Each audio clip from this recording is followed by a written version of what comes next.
দুঃখ জানাই কার কাছে আমার বন্ধু, বুঝি বই দেশ গিয়াছে।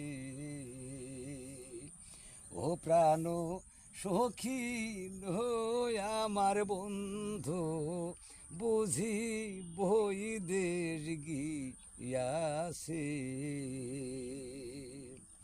সে যে সরল প্রেমে গরল এনে হলো সখী ঢেলে দিয়াছে। আমার নির্মল কুলে কালি দিয়া কলঙ্কের দাগ লাগাইছে আমার বন্ধু, বুঝি বই দেশ গিয়াছে। ধন্যবাদ, সবাই ভালো থাকবেন। এখন মাগরিবের আজান শুরু হচ্ছে, তা আজানের বিরতি, পরে আমরা আবার ভালো ভালো গান নিয়ে আপনাদের সামনে হাজির হব। ভালো থাকবেন, সুস্থ থাকবেন। ঈদ মুবারক।